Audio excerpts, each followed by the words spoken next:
오늘 우리 함께 읽을 하나님의 말씀 누가복음 10장 29절로 37절까지 말씀입니다. 누가복음 10장 29절부터 37절입니다. 신약성경 110쪽 누가복음 10장 29절부터 37절. 오늘 말씀은 교독해서 읽겠습니다. 제가 먼저 읽고 여러분이 짝수절을 읽어주시면 되겠습니다. 37절은 같이 읽겠습니다. 제가 읽겠습니다. 그 사람이 자기를 옳게 보이려고 예수께 여짜오되 그러면 내 이웃이 누구니이까? 대답하여 이르시되 어떤 사람이 예루살렘에서 문을 보고 강도들이 그 옷을 벗기고 때려 거의 죽음을 부르고 갔더라. 마침 한 제사장이 그 길로 내려가다가 그를 보고 피하여 지나가고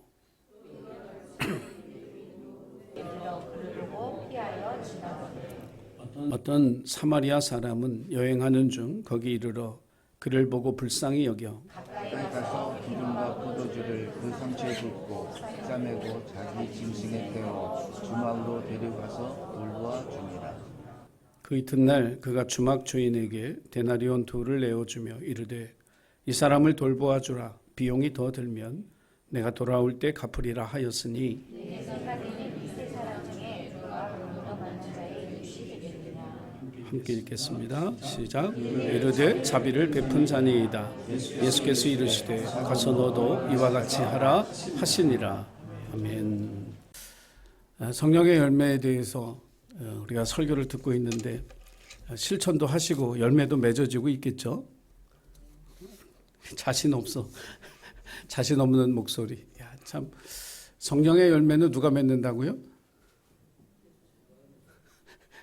우리가 우리의 힘으로 할 수 있어요? 네, 우리의 힘으로 맺어질 수 없고 우리 지식으로 우리 실력으로 맺을 수 있는 열매가 아니고 성령의 열매니까 성령께서 맺게 하시는 열매잖아요. 그러니까 나는 할 일이 뭐예요? 내가 성령님에게 순종하고 성령님의 손에 이끌림을 받아 살아갈 때 성령님께서 우리를 도우셔서 우리의 삶의 그 열매들이 맺어지도록 복 주실 줄로 믿습니다. 그러니까 애써 여러분 뭔가 하려고 하지 말고 성령님을 바라보고 의지하고 주님의 손을 꼭 붙들고 내가 주님과 동행하고 있구나. 이런 어떤 믿음의 확신을 가지면 그 열매들이 맺어지는 삶을 살아가게 되어질 줄로 믿습니다. 오늘 이제 5번째 이야기죠. 자비입니다. 성령의 열매 5번째는 자비예요. 오늘 선한 사마리아 사람의 이야기를 통해서 하나님이 오늘 나에게 어떤 메시지를 주시길 원할까? 여러분 그 기대하시면서 하나님의 메시지, 하나님의 음성을 듣고 또 깨달음도 얻고 믿음으로 결단하는 그래서 나가서 이렇게 살아야 되겠다. 그런 결단이 있는 시간이 되기를 주의 이름으로 축원합니다. 자, 세 사람이 다 봤습니다.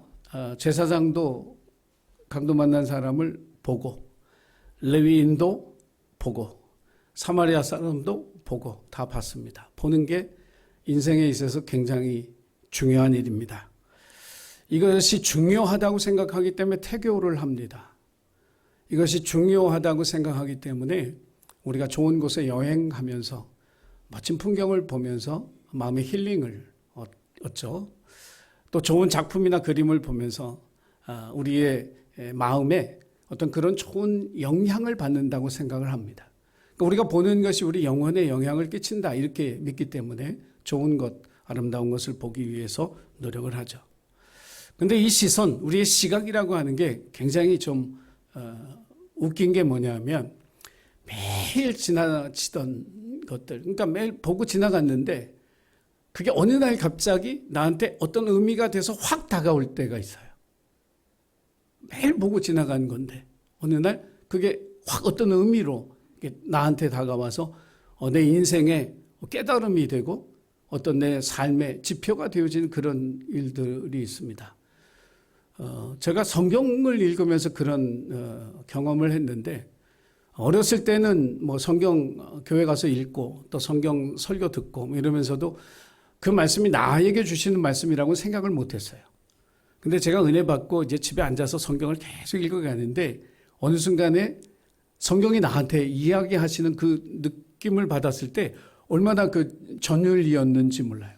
그러니까 똑같은 성경도 어느 날 갑자기 그게 확 나한테 내 삶에 이렇게 확 다가가는, 그러니까 매일 보던 건데도 별 의미 없이 지나치다가 어느 날 그게 확 의미 있게 다가오는, 그게 우리 시선에 착각이 있는 거죠. 어떤 거는 굉장히 중요해서 꼭 보고 살아야 되는데 그걸 보지 못하고 지나쳐버리는 경우도 있어요. 여러분, 여러분의 삶 속에 이 하나님이 주신 이 시선, 시각이라고 하는 건 대상을 있는 그대로 보게끔 하는 하나님의 뜻이 있거든요. 그냥 그 대상을 순수하게 그 대상으로 봐야 되는 거예요. 하나님이 우리에게 보게 하신 이유는. 그런데 이게 사람들이 이 시선에 왜곡이 생기는 게 언제 생기느냐 하면 자기 생각이 자기 삶의 중심을 차지하게 되면 시선에 왜곡이 생깁니다. 그냥 있는 그대로 대상을 보는 게 아니라 그 대상을 다르게 보게 돼요. 예를 들어서 이건 진짜 예예요. 여기 예쁜 분들 많이 계시죠? 예쁜 아가씨를 봤어요. 그럼 예쁘다. 옆에 예쁜 분들이 없군요. 네, 예쁘다. 이런 마음이 들죠? 근데 이 스토커들은 어떻게 생각하냐면 갖고 싶다. 대상의 왜곡이 일어나는 거죠. 자기 중심적인 생각을 갖다 보니까, 관점을 갖다 보니까 대상의 왜곡이 일어나는 거예요. 저는 그 목회자로 살기 때문에 예를 들어서 이제 교육자 수양회 같이 이제 3박 4일 동안 어디 뭐 해외를 나가든 국내를 나가든 이렇게 여행을 하잖아요. 그러면 항상 요만큼, 머릿속에 요만큼은 돌아가서 할 설교 생각을 해요. 요만큼은. 그래가지고 뭐 이렇게 메모도 이렇게 설교에 대한 메모를 좀 어떻게든지 해가지고 돌아가서 설교 은혜롭게 해야지. 이 요거를. 그러니까 아름다운 풍경, 뭐 바다, 산, 뭐 막 이런 게 있어도 항상 요만큼은 제가 못 보는 것 같아요. 볼 수 있어야 되는데 사람이라는 존재가 이게 딱 뭔가에 사로잡히면 그다음부터는 하나님이 보라고 하신 모든 것을 다 보는 게 아니라 자기 생각의 중심, 관점대로 이렇게 보기 시작을 하죠. 자, 궁극적으로 신앙생활 잘하는 거, 하나님 사랑, 이웃 사랑입니다. 이 두 가지 잘하면 최고의 크리스찬이라고 말할 수 있어요. 근데 오늘 성경을 보면서 우리가 어떤 것을 깨닫게 되냐면, 신앙생활은 하나님만 바라보는 게 아니구나. 이웃을 돌아볼 줄 알아야 되는 거구나. 하나님도 바라봐야 되겠지만 이웃도 바라봐야 되는 게 우리의 신앙생활이고 그게 좋은 그리스도인이 되는 길이죠. 오늘 본문의 이야기는 우리가 너무 잘 알아요. 선한 사마리아 사람의 이야기, 교회를 안 다니는 사람도 사마리아 사람 이야기는 대충 압니다. 근데 오늘 본문의 말씀 어떻게 시작이 됐냐면 내가 무엇을 해야 영생을 얻겠습니까? 이 질문으로부터 시작이 되는 거예요. 영생을 얻으려면 무엇을 해야 한다라고 하는 고정관념이 있는 거죠. 천국에 가려면 뭘 해야 된다. 이 고정관념이 사로잡고 있는 거예요. 이 질문은 틀린 겁니다. 영생은 뭘 해서 얻는 게 절대로 아니에요. 우리가 예수 믿고 구원받았는데 영생을 얻었는데 그것은 예수님이 내 죄를 십자가에서 지고 죽으셔서 우리 죄값을 치르심으로 내가 구원받고 영생을 얻은 줄 믿습니다. 영생을 얻기 위해 우리가 뭐 한 게 아니에요. 그죠? 영생은 하나님 우리에게 믿음에 대해서 주시는 하나님의 약속이고 하나님의 놀라운 선물입니다. 그런데 이 율법을 아는, 이 율법을 가르치는 이 율법 교사는 어떻게 질문을 했냐면 뭘 해야 내가 영생을 얻겠습니까? 이렇게 물었단 말이에요. 그러니까 이렇게 여러분 이 질문이 이렇게 되면 안 되죠. 이거 바뀌어져야 되는데 어떻게 바뀌어져야 되냐면 영생을 얻은 사람은 어떻게 살아야 합니까? 라고 물어야죠. 여러분 우리가 구원받고 영생의 약속을 얻은 사람이니까 선한 행동을 하지 않아도 된다 이런 뜻은 절대로 아니에요. 그리스도인에게 있어서 선행은 뭐냐면 사람에게 있는 그림자 같은 거예요. 해가 비치면 우리 그림자가 있죠. 내가 가는 대로 움직입니다. 다시 말하면 이 그림자처럼 선행이라고 하는 것, 착한 행동이라고 하는 것은 따라가는 거예요, 같이. 내가 믿음으로 살면 자연스럽게 내 모든 발걸음이나 내 손이 하는 일들을 통해서 선한 열매를 맺어지게 되는 거지. 이거를 내가 뭐 억지로 의식하고 하는 게 절대로 아니다. 그래서 선한 행위가 우리를 구원하는 거 아니고 영생을 주는 거 아니다.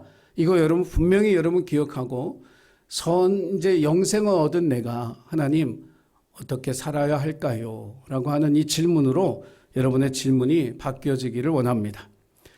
그래서 예수님이 물으셨어요. 야, 율법에 뭐라고 하더냐? 하나님 사랑하고 이웃을 자신처럼 사랑하라고 했습니다. 그래, 맞아. 그대로 해. 너도 가서 그렇게 하면 네가 살리라. 네가 영생을 얻을 것이다. 예수님이 이렇게 대답을 해 주셨던 거죠. 선한 사마리아 사람의 이 비유를 우리에게 해 주신 중요한 이유 가운데 하나가 뭐냐면 우리 시선이 왜곡되어 있는 것을 바로잡아 주시려고 하는 하나님의 의도가 있어요. 이 율법을 가르치는 이 교사의 시각이 잘못되어 있어서 왜곡되어 있는 것을 이 비유를 통해서 예수님이 깨우쳐 주시기를 원했던 거예요. 자, 선한 사마리아 사람의 비유 이야기 등장인물 넷입니다. 제사장, 레위인, 선한 사마리아 사람, 그리고 강도 만나 피 흘려 죽어가는 그 사람이죠. 제사장과 레위인은 지나쳤고 사마리아 사람이 내려가서 그 사람을 돌보아 생명을 구해줬다. 이게 이 얘기의 전부입니다. 자, 오늘날의 그리스도인들, 저를 포함해서 많은 사람들이 제사장이나 레위인이 왜 지나쳤을까? 봤는데 하나님을 믿는 사람들인데 왜 죽어가는 사람을 왜 외면하고 지나쳤지?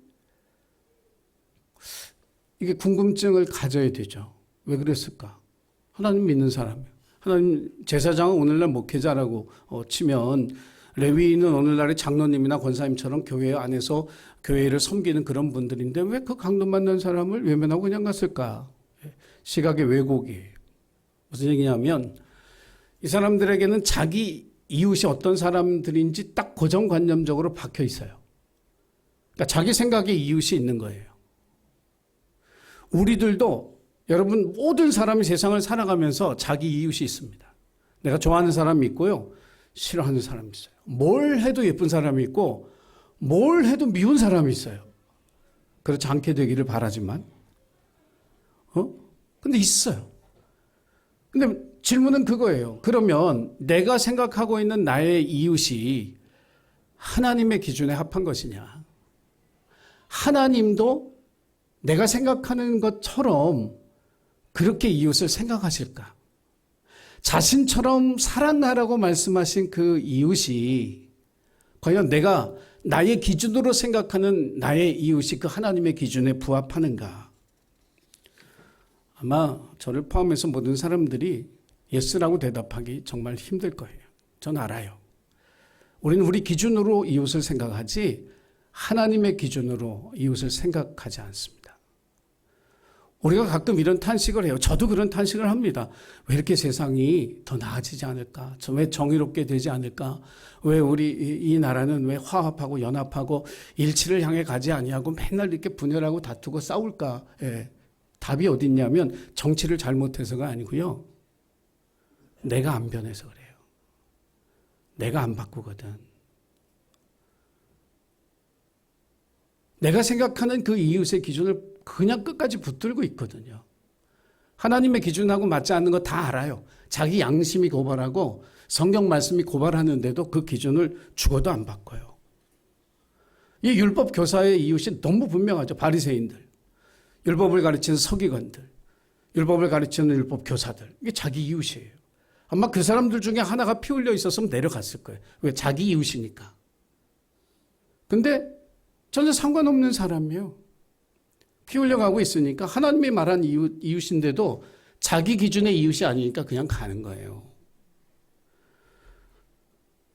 그러니까 이 율법 교사는 너무 그 이웃이 분명한 거예요. 그래서 세리들 더러운 사람들이고 한센시병이나 뭐 어떤 이런 질병을 앓고 있는 사람들 부정한 사람들이고 길거리에 불황아들 자기 이웃이 아닌 거죠. 여러분 예수님이 이 이야기를 탁 꼬집으면서 주인공을 누굴 만드느냐 하면 사마리아 사람을 만들잖아요. 유대인들이 가장 뭐예요? 싫어하는 사람들, 미워하는 사람들, 사람이라고 취급도 하지 않는 사람, 말도 걸지 않는 그런 사람들, 피가 섞였다는 이유로, 혼혈이라고 하는 이유로 자기 민족에 뿌리는 유대인이지만 중간에 아수르가 점령하던 그 시대에 그 피가 섞였다고 하는 그 이유 때문에 그렇게 천대하고 멸시하고 상대도 하지 않았던 사마리아 사람을 주인공으로 얘기하는 이 얘기를 들으면서 유대인들이 얼마나 열이 받았을까. 아주 작정하고 우리를 망신을 주는구나. 아마 그런 생각을 이 율법교사 또 이 주변에 있는 사람들이 했을지 몰라요. 근데 정말 부끄러워해야 할 것은 그게 아니죠. 자기들의 편견, 자기 생각의 이웃을 규정하고 그 사람들이 아닌 사람은 이웃이 아니라고 생각하는 그것을 부끄러워했어야 되는, 그래서 이 선한 사마리아 사람 이야기를 통해서 시각의 왜곡을 바꿔주시는 거예요. 여러분, 우리 시대는 우리도 아는 것처럼 보고 싶은 것만 봅니다. 듣고 싶은 것만 듣는 시대인 줄 우리가 다 알아요. 인정해요. 자기가 보고 싶은 것만 보고 듣고 싶은 것만 봐요. 이게 무슨 얘기냐면 이웃 없이 얼마든지 행복할 수 있는 개인주의를 얘기하는 거예요. 공동체가 없이도 나는 보고 싶은 것만 보고 듣고 싶은 것만 보고 얼마든지 행복할 수 있다라고 생각하는 이 폐쇄적인 이기주의, 여러분 이거 내가 안 변하면 절대로 안 깨집니다. 이걸 깨뜨릴 수 있는 유일한 사람들이 있다면 교회와 그리스도인들이에요. 내 기준의 이웃이 아니라 하나님의 기준의 이웃, 이것을 바라볼 수 있는 이 시각의 회복이, 이 시선의 회복이 저와 여러분의 삶 속에 일어나야 할 줄로 믿습니다. 두 번째 메시지는 자비에 대한 거예요. 자비라고 하는 게 사전에 보니까 어렵고 힘든 상황에 처한 사람을 사랑하고 가엾게 여기는 마음, 이게 이제 자비라 이렇게 썼습니다. 세상에 유명한 5대 종교 안에 자비라고 하는 건 중요하게 가르치고 특히 불교에서는 자비를 굉장히 중요하게 가르치는 그런 항목이기도 합니다. 갈라디아서 5장에 나오는 성령의 열매 가운데 자비는 헬라어로는 크레스토테스예요. 크레스토테스. 이 크레스토테스라고 하는 말은 뭐냐면 선하고 착하고 너그럽고 친절하고 이런 어떤 사람의 성격을 이야기하는데, 이 단어는 어디에서 쓰느냐 하면 사람과의 관계 속에서 써요. 그러니까 이 자비라고 하는 것은 그냥 혼자 뚝 떨어지는 것이 아니라 관계 속에서 맺어지는 열매, 관계 속에서 이루어져야 하는, 회복되어져야 할 가치라고 하는 것을 성령의 열매 가운데 크레스토테스라고 하는 이 자비가 우리에게 이야기해 주고 있는 거예요. 마태복음 12장에 보면 예수님의 제자들이 밀밭 사이로 이렇게 지나가다가 아마 시장했나 봐요. 그래가지고 미리삭을 똑 떼가지고 이렇게 부벼서 먹었습니다. 저도 어렸을 때 옛날에 학교에서 오다가 제가 그런 것 같진 않고 형들이 따주는 거, 참외도 따주면은 그냥 이렇게 대충 해서 먹고, 오이도 따주면 그냥 씹어 먹고, 그때는 우리 형들이 다 제 죄는 아니고 다 우리 형님들의 죄. 그렇게 했는지 모르겠어요. 미리삭을 부벼서 먹었는데 그날이 안식일인 거예요. 그러니까 이제 바리새인들이 딱 보니까 이것들이 안식일에 일을 했네. 이삭이지만 이삭을 부벼서 먹었으면 추수한 거잖아요. 일한 거거든요. 안식일을 범해도 크게 범한 거예요. 엄청나게 크게 범한 거예요. 옛날 같으면 돌로 때려 죽여야 되는 거죠. 근데 예수님이 가만히 있으니까 이 바리새인들이 예수님에게 따지는 거예요. 당신 제자들이 지금 뭔 짓을 한 줄 아냐. 큰 일을 저질렀다. 안식일에 일했다. 왜 가만히 있느냐고. 그때 예수님이 하신 말씀이 마태복음 12장 7절에 있어요. 우리 같이 한번 보겠습니다. 자, 시작. 나는 자비를 원하고 제사를 원하지 아니하노라 하신 뜻을 너희가 알았더라면 무죄한 자를 정죄하지 아니하였으리라.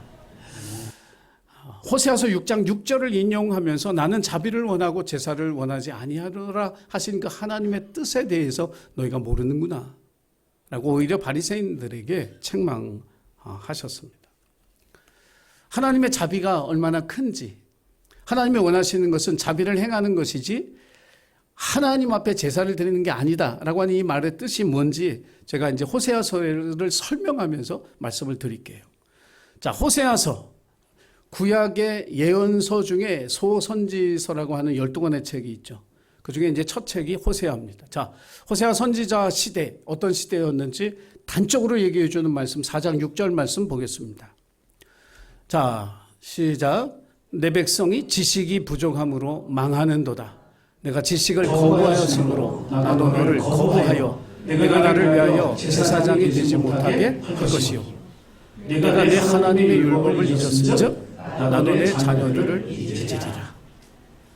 거의 이스라엘 백성들을 버렸다 이런 뜻이에요. 이 말씀 자체가. 그래서 보면 네가 나를 거부했으니까, 이스라엘 백성들이 하나님을 거부했으니까 나도 너 거부한다. 제사장이 되지 못하게 할 거다. 제사장이 뭐예요? 하나님 앞에 제사 드리는 역할인데 그거 너희도 못하게 할 거다. 네가 나의 하나님의 율법을 잊었으니까 나도 네 자녀들을 다 잊어버리겠다. 이런 일이 우리에게 일어나지 않기를 주 이름으로 간절히 축원합니다. 말씀을 글자 그대로 읽으면 하나님이 이스라엘 백성 버린 것 같은 거예요. 나는 너희들하고 이제 관계 없어. 나 관계 끊을 거야. 근데 이 호세아서 전체를 통해서 하나님이 주시는 메시지는 뭐냐면 그럼에도 불구하고 난 너희를 사랑한다는 거예요. 그럼에도 불구하고 너희들이 나의 지식을 거부하고 너희들이 나의 율법을 잊어버려서도 나는 너를 사랑한다는 거예요. 그거를 호세아의 뭘 통해서 얘기하냐면 호세아의 삶을 통해서 얘기하는 거예요. 그래서 호세아가 결혼한 여자가 고멜이라고 하는 여자인데 이 여자가 음란한 여자였습니다. 그래서 아이 셋을 낳는데 다 자기 얘기가 아닌 거예요. 세상에 그런 일이 있어요. 아주 고대에. 그러더니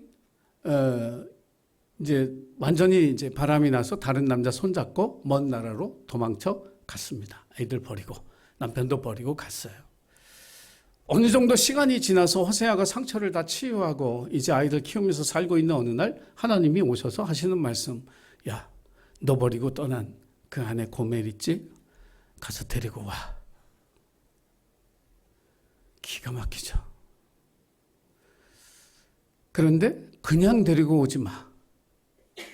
은돈 20냥하고 보리 한 호멜 반을 가지고 가서 이제는 그 남자에게도 버림받아서 아무도 돌아보지 않는 내 아내를 은돈 20냥 주고 보리 한 호멜 반, 그 당시에 청년 노예를 살 수 있는 만큼의 큰 돈을 주고 다시 데리고 오라는 거예요. 이 당시는 여자가 몸값 받을 때거든요. 네. 여자의 몸값은 여자의 자존심이에요. 그 시대가 그런 시대예요. 하나님이 이 얘기를 통해서 하시고 싶은 이야기가 뭐냐면 너 고멜 데리고 와서 천덕꾸러기처럼 구박하지 마, 그 얘기예요. 내가 너 버림받은 거 내가 너 데리고 와. 이제 같이 살게 됐으니까 너 이제 아무 말도 하지 말고 살아. 꼼짝도 하지 말고 살아. 내가 죽으라면 죽은 신용까지 하면서 살아. 이게 아니고 여전히 소중한 가치를 가지고 있는 여인으로 데리고 와서 사랑하며 살아. 하나님이 하고 싶었던 얘기는 뭐예요? 이스라엘 백성들이 하나님 앞에 고멜 같지만 그 고멜 같은 이스라엘을 하나님이 대가를 치르고 아들 예수 그리스도를 십자가에 못 박아 죽게 하시는 대가를 치르고 사랑한다는 거예요.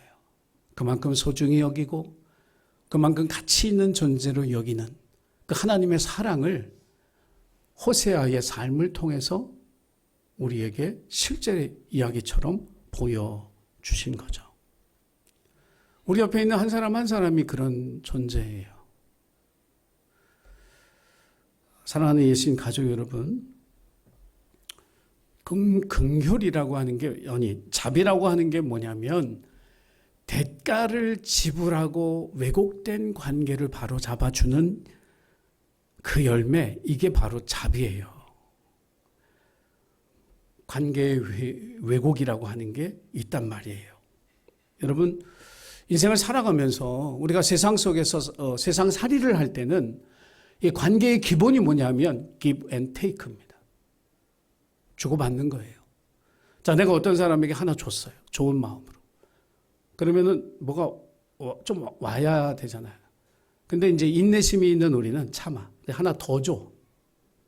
그렇죠? 빨리 아멘 하시고 긍정하시고 좀 하나 더 줘. 우리는 마음이 착해서 하나 줬는데 안 와도 하나 더 줘. 그렇죠?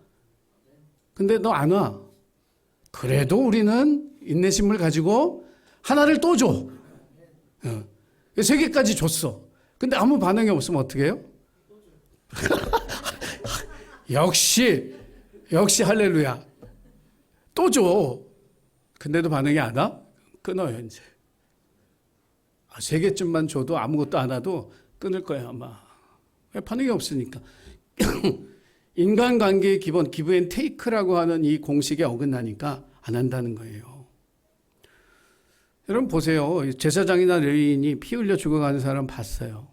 하나님 주신 양심이 있고 믿음 있는 사람인데 그게 싫은 거예요. 관계가 왜곡되어 있는 거예요.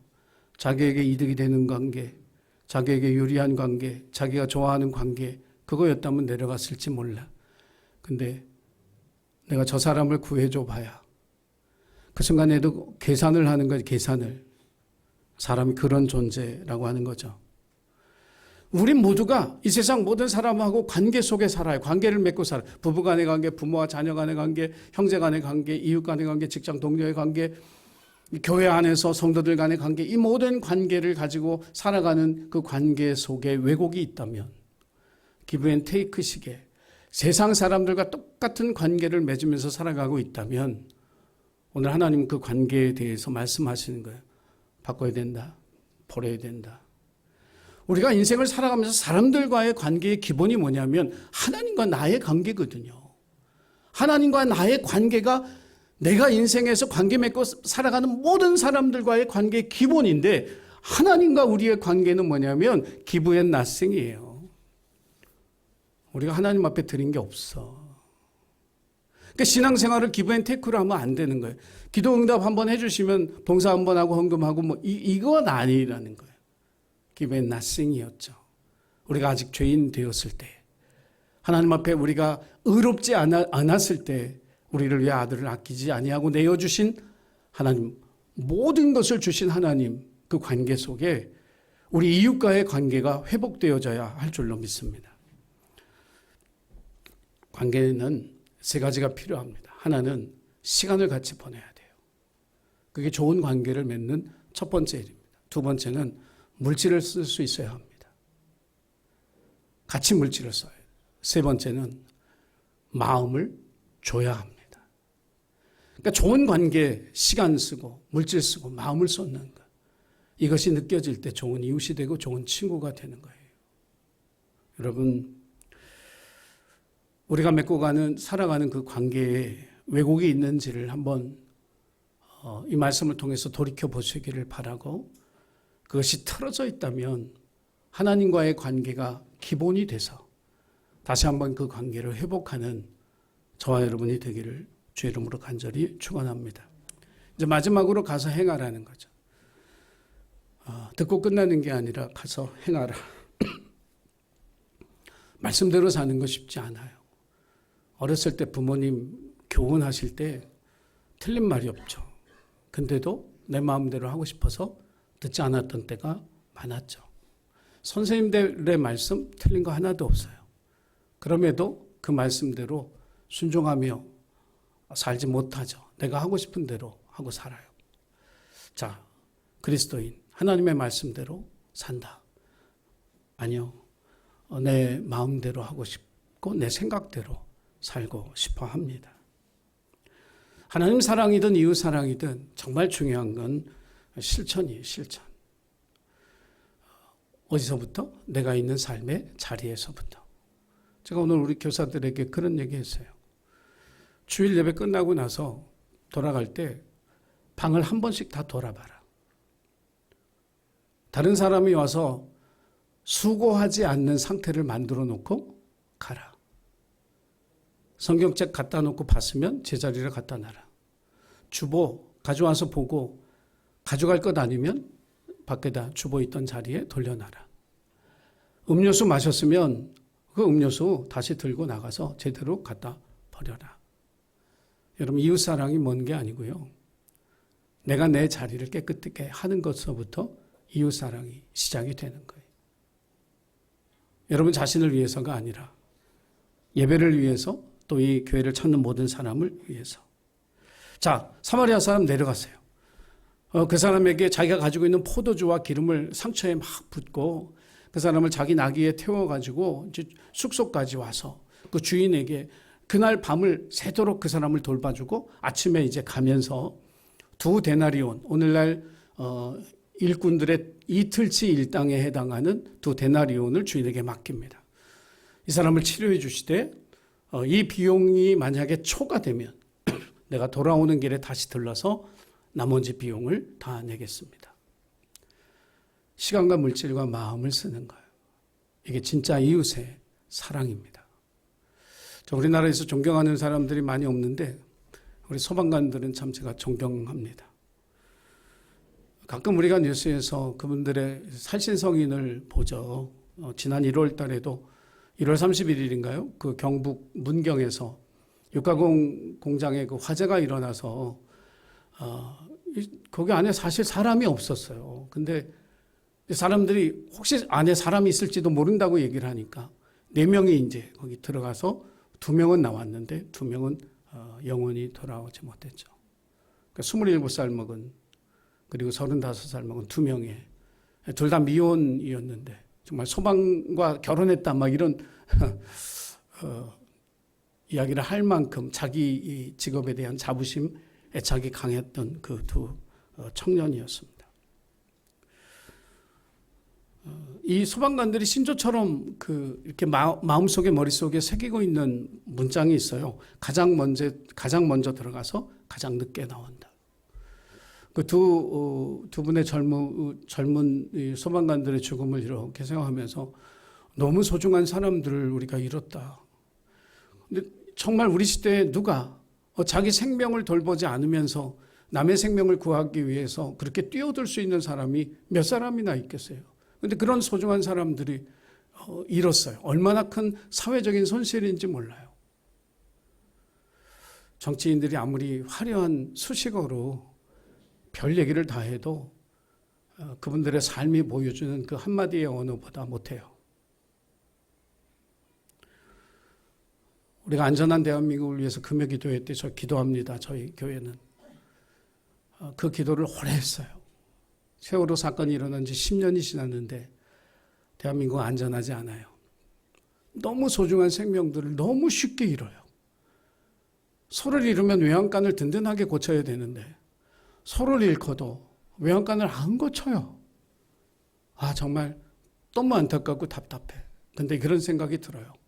안전한 대한민국, 우리의 생각에서부터 우리의 행동에서부터 바꿔나가야 된다. 그러니까 정치인들만이 할 일이 아니고 예수 믿고 살아가는 우리가 해야 될 일이다. 우리 시대에 하나님이 이 땅에 보내주신 그 소중한 생명들을 잃어버리는 일을 이제 더 이상 우리가 보기 원하지 않는다면 우리부터 안전한 사회를 만들고 안전한 대한민국을 만들기 위해서 노력해야 할 줄로 믿습니다. 이 사마리아 사람은 한 사람을 구했지만 사실은 한 가정을 구한 것이고 어쩌면 한 공동체를 구한 것이에요. 유대인의 탈무드에는 한 영혼을 구하는 것이 세상을 구하는 것이다 라고 하는 말이 있다고 합니다.